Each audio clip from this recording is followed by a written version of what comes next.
बिस्मिल्लाहिर्रहमानिर्रहीम। अस्सलाम वालेकुम। आज 30 मई बरोज़ सोमवार हम बात करेंगे लाहौर हाई कोर्ट में आज बड़े अहम केसेस की समाअत हुई है। लाहौर हाई कोर्ट में बैरिस्टर अली ज़फ़र साहब ने आज बड़े ही मुदल्लल दलाइल दिए हैं और मैं समझता हूँ कि हमज़ा शहबाज के लिए अब वक्त बहुत थोड़ा रह गया है, क्योंकि ये लोग इतने ढीठ हो चुके हैं कि जब तक अदालतें इनको नहीं उतारेंगी ये उतरने वाले नहीं हैं। और अदालतों से भी उम्मीद की जा रही है, क्योंकि आज अदालत ने रोज़ाना की बुनियाद पर केस की समाअत शुरू कर दी है और आज भी तकरीबन 2.5 घंटे दलाइल हुए हैं बैरिस्टर अली ज़फ़र साहब के, और मज़ीद भी दलाइल अभी अली ज़फ़र साहब ने देने हैं। फिर उसके बाद अज़हर सिद्दीक़ एडवोकेट साहब हैं, उन्होंने भी अपने दलाइल देने हैं। और आज जो मुस्लिम लीग नून को चोर के तौर पर बैरिस्टर अली ज़फ़र साहब ने वर्ड इस्तेमाल किया चोर का, और चोर क्यों कहा और क्या चोरी ऐसी की कि अब अदालतों में भी मुस्लिम लीग नून को चोर कहा जा रहा है, उसकी तफसील भी मैं आपके साथ शेयर करूंगा। साथ हम बात करेंगे हमज़ा शहबाज ने जुर्माना जमा करवा दिया अदालत में, और अदालत से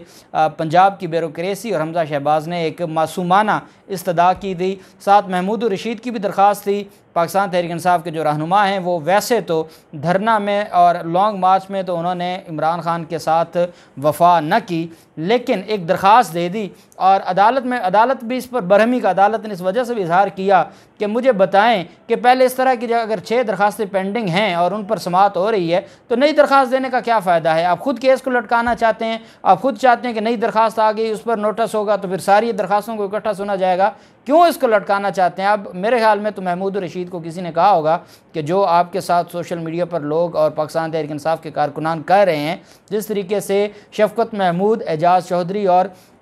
इनके साथ जो महमूद रशीद हैं, ये बुरी तरह नाकाम हुए हैं और इन्होंने इमरान खान की जो उम्मीदें थी उस पर 10% भी ये पूरे नहीं उतरे। तो अब इनको ये लगा कि हम ना जाके लाहौर हाई कोर्ट में एक दरख्वास्त दायर कर देते हैं, चलें हमारा भी नाम आएगा और हम भी किसी गिनती में शुमार हो जाएंगे। लेकिन उसका फ़ायदा क्या है? फ़ायदा उसका नून लीग को है, क्योंकि नून लीग को मौका मिल जाता है कि जी नई दरख्वास्त आई है, नई का हमने जवाब देना है, उसका हमें अलग से टाइम दें। एक तरह की दरख्वास्तें हैं, एक नौइयत की दरख्वास्तें हैं, अदालत ने सबको मिल के सुनना होता है, एक ही फ़ैसला अदालत ने तमाम पिटिशंस पर देना होता है। इस वजह से फिर अदालत क्या करेगी? अदालत तो फिर नोटिस करेगी। बहरहाल अदालत ने बरहमी का इज़हार करते हुए उस दरख्वास्त को भी इन्हीं दरख्वास्तों के साथ मुकर्रर कर दिया और इकट्ठी समाअत की नई तारीख दे के नोटिस जारी नहीं किए, बल्कि वहीं पे क्योंकि सारे रिस्पोंडेंट्स अदालत में मौजूद थे तो अदालत ने कहा आपको नोटिस जारी कर दिए जाते हैं, आप यहीं रिसीव कर लें और केस की समाअत आगे चले। उसके बाद जो हमज़ा शहबाज ने 1 लाख रुपए जुर्माना जमा करवाया, उसकी रसीद भी अदालत में जमा हो गई। चीफ सेक्रेटरी ख़ुद अदालत में मौजूद थे, उन्होंने अपनी रसीद पंजाब हुकूमत की तरफ से जमा करवाई और अदालत से इस्तदा की कि वज़ीर आला और पंजाब हुकूमत ने जो पैसे दिए हैं जुर्माने के, ये हमने जमा करवा दिए हैं, लेकिन ये ऑर्डर शीट में अगर ना लिखा जाए तो हमारी जनाब से एक इल्तजा है कि ये बड़ा एहसान होगा। हम चाहते हैं कि ये चीज़ जुर्माना, देखें ना, जुर्माना होना भी एक सज़ा है। अब जुर्माना हुआ है, जुर्माना अदा कर दिया है, लेकिन ऑर्डर शीट में उसका जिक्र ना आए, ये इस्तदा की और अदालत ने उनकी मासूमाना इस्तदा मंजूर भी कर ली कि कहीं कोई इनके ख़िलाफ़ कोई ये ना कहे कि इनके ख़िलाफ़ अदालत का ऑर्डर आया और उसमें जुर्माना हुआ और उस जुर्माना इन्होंने अदा किया, वो उन्होंने स्किप करवा दिया। बहरहाल अदालत में बैरिस्टर अली ज़फ़र साहब ने अपनी दलाइल शुरू की है और बैरिस्टर अली ज़फ़र साहब के दलाइल में जो ऑनरेबल चीफ जस्टिस थे लाहौर हाई कोर्ट के अमीर भट्टी साहब, वो एक बात पर अड़े हुए थे और जो हमज़ा शहबाज ने अपना जवाब जमा करवाया है, हमज़ा शहबाज ने भी यही कहा है कि जिस दिन आर्टिकल 63A की तशरीह का मामला सुप्रीम कोर्ट का फ़ैसला आया है वो फ़ैसला बाद में आया है और हमारे इलेक्शन पहले हुए हैं, इस वजह से वो हमारे केस पर अप्लीकेबल नहीं होता। दूसरी बात उन्होंने ये कही कि क्योंकि वो अप्लीकेबल नहीं होता, अब जो इलेक्शन कमीशन ने डी-सीट किए हैं, इलेक्शन कमीशन के डी-सीट करने के बाद अगला मामला है गवर्नर का कि गवर्नर वोट ऑफ कॉन्फिडेंस का कहेगा, उस पर वोट ऑफ कॉन्फिडेंस लिया जाएगा और फिर वो ओहदे से हटेंगे, अदालतें नहीं हटा सकती, ये उनकी तरफ से। और ये जो गवर्नर की तरफ से, क्योंकि एक वैलिड पॉइंट था, chief justice Lahore high court ने भी ये बात की कि जब 25 लोगों को डी-सीट कर दिया है, आप कहते हैं कि वो मेजॉरिटी खो चुके हैं, अक्सरियत खो चुके हैं, तो उसका आइन ने प्रोसेस लिख दिया है कि जब कोई अक्सरियत खोगा, अगर वो कौमी असम्बली है तो सदर कहेगा, अगर वो सूबाई असम्बली है तो वज़ीर आला कहेंगे कि गवर्नर कहेगा कि आप वोट ऑफ कॉन्फिडेंस लें। तो बैरिस्टर अली ज़फ़र साहब ने कहा हमें पता है जनाब, वो मामला जो मैं उसकी तरफ सियासी डिबेट की तरफ नहीं जाना चाहता कि गवर्नर के साथ क्या हुआ क्या नहीं हुआ। हम ये प्ली नहीं ले रहे, हम ये नहीं कह रहे कि जो 25 अरकान को डिसीड किया गया है उसके बाद जो वोट ऑफ कॉन्फिडेंस के लिए आप डायरेक्शन दें, हम ये नहीं कह रहे। अदालत ने कहा अच्छा फिर आप ये कहते हैं कि सुप्रीम कोर्ट का फ़ैसला, तो फिर हमें बताएं कि सुप्रीम कोर्ट का फ़ैसला पहले वाले एक्ट या काज ऑफ एक्शन पे कैसे एप्लीकेबल होगा। बैरिस्टर अली ज़फ़र साहब ने कहा जनाब मेरा ये भी केस नहीं है, इसको भी सुप्रीम कोर्ट की जजमेंट को भी साइड पे रख दें और जो वोट ऑफ कॉन्फिडेंस है उसको भी साइड पे रख दें। अदालत में सारे हक्का बक्का कि बैरिस्टर अली ज़फ़र साहब का केस क्या है। तो अली ज़फ़र साहब ने कहा मुझे मौका दें, सुने सही पहले और फिर उसके बाद मैं आपके सवालों का भी जवाब दूंगा। बैरिस्टर अली ज़फ़र साहब ने अदालत से कहा कि ये जो रिट हमने फ़ाइल की है ना, ये है को वारंटो। आर्टिकल 199 और आर्टिकल 184 के तहत, जो सुप्रीम कोर्ट में 184 के तहत रिटें फ़ाइल होती हैं जिसको रिट जुरिस्डिक्शन कहते हैं, और जो लाहौर हाई कोर्ट में या किसी भी हाई कोर्ट में 199 आर्टिकल के तहत रिट फ़ाइल होती है। रिट की 5 अक़साम हैं,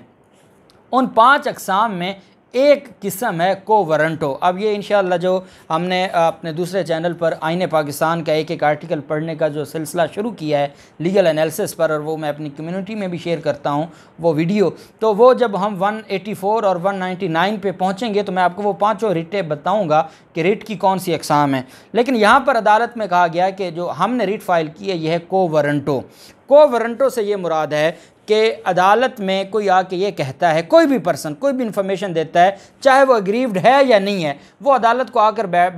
कहता है कि जनाब फ़लाँ बंदा गैर कानूनी तौर पर अपने ओहदे पर बैठा है, आप इससे पूछें कि अंडर विच अथॉरिटी आप इस ऑफिस में विराजमान हैं।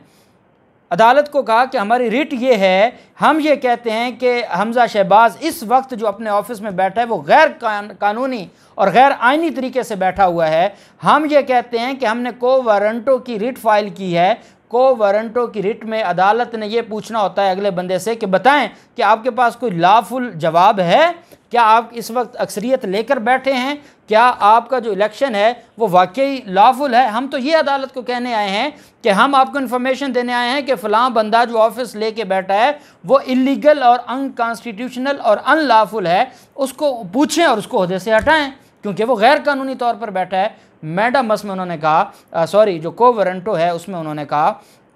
कि पब्लिक ऑफिस होल्डर होना ज़रूरी है, वो जिस ऑफिस में बैठा है वो आइन और कानून के नीचे आता हो, और ये है कि वो गैर कानूनी और गैर आइनी तौर पर बैठा हो। तो फिर हम मैडामस की रिट को वारंटो की, मैडामस भी एक रिट का नाम है और को वारंटो, तो को वारंटो की हम रिट फाइल कर सकते हैं। तो ये हमने रिट फाइल की है। हम कहते हैं कि जनाब आप देखें कि इस वक्त वज़ीर आला जो एक पब्लिक ऑफिस होल्डर है वो गैर आइनी तौर पर अपने ओहदे पर विराजमान है, चिपका हुआ है, वो वहाँ से नहीं उठना चाहता, तो अदालत की ज़िम्मेदारी है, अदालत को आइन ने को वारंटो के तहत ये इख्तियार दिया है कि वो इसके खिलाफ कार्रवाई करके इसको ओहदे से हटाएं। हम नहीं आपको कहते कि सुप्रीम कोर्ट का फैसला कब से होगा कब। अब आप देखें, आपकी जिम्मेदारी बनती है ये देखना कि इस वक्त जो शख्स पब्लिक ऑफिस होल्डर है वो आइन के मुताबिक है या नहीं है। ये आपकी जिम्मेदारी है, आइन के मुताबिक ये आपका अख्तियार है, आपकी पावर है। तो अदालत ने कहा अच्छा चलें, ये बात तो समझ आ गई को वारंटो की। अब अगली बात पर हैं कि हम इस जजमेंट का क्या करेंगे। उस पर उन्होंने कहा कि जो सुप्रीम कोर्ट की जजमेंट है, सुप्रीम कोर्ट की जजमेंट बड़ी क्लियर है और ये कोई नया कानून नहीं आया, ये पहले से मौजूद कानून की तशरीह की गई है। जब किसी भी कानून की तशरीह की जाती है तो उसका इतलाक़ उस दिन से नहीं होता जिस दिन उसकी तशरीह हुई है, बल्कि उसका इतलाक़ होता है जिस दिन से वो आर्टिकल आईने पाकिस्तान में शामिल किया गया है, उस दिन से ही यही समझा जाएगा कि आर्टिकल 63A से ये मुराद है। उस पर अदालत ने कहा कि अगर 2000 में, 2002 में, 2010 में, 2012 में कोई काम हो गया है उसको भी चैलेंज किया जा सकता है। अदालत को उन्होंने कहा कि जनाब को वारंटो से ये हम इस वजह से तो को वारंटो की रिट लेके आए हैं कि कोई गैर आइनी तौर पर अपना ऑफिस लेकर बैठा है और वो अभी तक जो है उसका अमल जारी है, जब कोई अमल जारी होता है तो तब को वारंटो फाइल की जाती है। हम किसी साबका उस पर नहीं आए। हम कहते हैं पहली बात तो यह है कि जब सुप्रीम कोर्ट ऑफ पाकिस्तान में ये सदारती रेफरेंस और रिटें फाइल की गई, उसका मुझे भी यही इलेक्शन थे, अभी वो पेंडिंग थी, इलेक्शन हो गया, इलेक्शन के बाद ये फैसला आ गया तो और इलेक्शन कमीशन ने उनको डिसीड कर दिया सुप्रीम कोर्ट के फैसले को मद्देनज़र रखते हुए। इस वजह से हम कहते हैं कि आर्टिकल 63A में सुप्रीम कोर्ट का जो फैसला है वो उस दिन से अप्लीकेबल नहीं होगा, वो फैसला अप्लीकेबल होगा माजी से भी, क्योंकि वो आर्टिकल 63A की तशरीह है। और तशरीह से ये मुराद नहीं होता कोई नया कानून आ गया है, क्योंकि जो पाबंदी है वो है नए कानून की, कि नए कानून का आर्टिकल 12 कहता है कि उसका रेट्रोस्पेक्टिव इफेक्ट नहीं होगा, माजी में उसका इफेक्ट नहीं होगा। ये कानून नहीं आया, कानून उस वक्त 63A मौजूद था। 63A ये चीख चीख कर कह रहा था कि जो भी मेंबर जो पार्लिमानी पार्टी है, जब वो किसी मेंबर को कह देती है कि आपने वज़ीर आज़म, वज़ीर आला या नो कॉन्फिडेंस में इसको नहीं वोट करना या इसमें वोट नहीं देना, तो उसके बाद वो डिसीट हो जाएगा। तो अदालत को कहा कि जनाब जब वो वोट दे रहे थे या जो उन्होंने इसको मिसाल दी कि जो वोट है वो माल मसरूका है, जो चोरी में माल चुराया जाता है वो माल मसरूका है, और चुराने वाले चोर हैं मुस्लिम लीग नून। जब चोर कोई माल चुरा रहा है तो वो ये नहीं कह सकता कि क्योंकि मैंने जो चुराया है तो डिसीट तो हो गए, वो जो माल था, माल तो जब्त हो गया,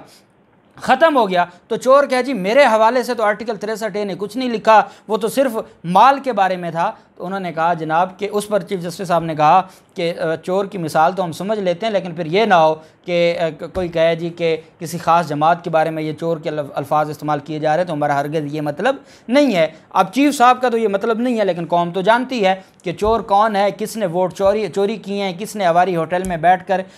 जो रेट लगाए हैं और किसने डाका डाला है पाकिस्तान तहरीक इंसाफ के मैंडेट पर। अदालत में ये अदालत को बात समझ आ गई और अदालत ने कहा ठीक है, आर्टिकल 63A के हवाले से जो तशरीह है उस पर फिर जजमेंट्स उन्होंने 2007 PLD भी दी, 2017 PLC भी अदालत के सामने दी, 2020 की एक जजमेंट दी, 2021 की दी, सुहेल बेग केस है, इमरान खान का 2017 का सुप्रीम कोर्ट का केस है, और बाकी भी उन्होंने पूरी जजमेंट्स दी। और अदालत में अपना केस ये बनाया कि जनाब अगर आप आर्टिकल 63A पर सुप्रीम कोर्ट की तशरीह को भी छोड़ दें कि वो माजी में होगी या नहीं होगी, तो आपने ये देखना है कि आप इस वक्त आपका इख्तियार है कि आप ये एग्जामिन करें कि कोई गैर आइनी और गैर कानूनी तौर पर अपनी जगह पर बैठा है। अगर गवर्नर नहीं लेता उनसे, उन्हें नहीं कहता, तो क्या वो 6-5 साल ऐसे ही गुजारेंगे, 1.5 साल ऐसे ही गुजारेंगे? अदालतों की कोई जिम्मेदारी नहीं है, कानून की कोई जिम्मेदारी नहीं है। जैसे उन्होंने कहा कि गवर्नर हलफ नहीं ले रहा था तो आपने हुक्म जारी किया, अब अगर फारदी से का आर्गूमेंट्स गवर्नर नहीं उनको कह रहा नो कॉन्फिडेंस का, और एक बंदे के पास अक्सरियत नहीं है, वो सूबा चला रहा है, तो को वारंटों में अदालत आपको ये इख्तियार देती है कि आप उससे पूछें कि अंडर विच अथॉरिटी आपने ये ऑफिस संभाला हुआ है। बहरहाल मैं तो बैरिस्टर अली ज़फ़र साहब की इस तरह की जब केसेस में हम जाते हैं तो अल्लाह गवाह, हमें तो ये लगता है कि हम बतौर कानून के तालिब इल्म, हमें तो क्लास में हम बैठे हैं और अली ज़फ़र साहब का लेक्चर है और हम सुन रहे हैं, और जो कुछ आपको बताते हैं वो तो प्लस है, लेकिन असल ये है कि हम बहुत कुछ नॉलेज गेन कर रहे होते हैं, और ये भी हमारे लिए एक ब्लेसिंग है कि हमें मौका मिलता है ऐसे लोगों को सुनने का। बहरहाल अदालत ने समाअत कल सुबह 9 बजे तक मुलतवी कर दी। अदालत ने कहा है कि रोज़ाना की बुनियाद पर समाअत करेंगे। बैरिस्टर अली ज़फ़र साहब ने कहा कि मैं कल थोड़ी देर में अपने दलाइल मुकम्मल कर लूँगा और फिर इनको सुन के अज़हर सिद्दीक़ एडवोकेट साहब को, और फिर मैं समझता हूँ कि जो एडिशनल एडवोकेट जनरल पंजाब हैं वो अपने मारूज़ा अदालत के सामने रखेंगे और फ़ैसला आ जाएगा। इसी हफ्ते उम्मीद है कि वज़ीर आला पंजाब का, क्योंकि अगर अदालतें नहीं करेंगी तो भाई वो नहीं होने वाले। आगे गवर्नर 2 जून को अगर उनका आ जाता है, क्योंकि जो इस्लामाबाद हाई कोर्ट में उमर सरफराज शीमा का मामला वो पेंडिंग ही आ रहा है और उस पर समाअत आजकल में होनी है, और वो भी मैं आपके साथ शेयर करूंगा, लेकिन वो वहाँ पर पेंडिंग है और 31 मई के बाद सदर का इख्तियार ख़त्म हो जाएगा और वो ख़ुद ही नोटिफिकेशन जारी कर देंगे। जो वज़ीर आज़म है 1 जून को वो नोटिफिकेशन जारी करते हैं, 2 जून को नया गवर्नर आ जाएगा। नया गवर्नर इनसे कहेगा नहीं कि आप वोट ऑफ कॉन्फिडेंस लें, इस वजह से करना अदालतों नहीं है, और अच्छा हुआ कि पहले से ये सिलसिला शुरू हो गया ताकि ये 1 हफ़्ते में वाइंड अप हो जाए। अल्लाह पाक पाकिस्तान कामयाब नासिर हो। बहुत शुक्रिया। अल्लाह हाफ़िज़। पाकिस्तान ज़िंदाबाद।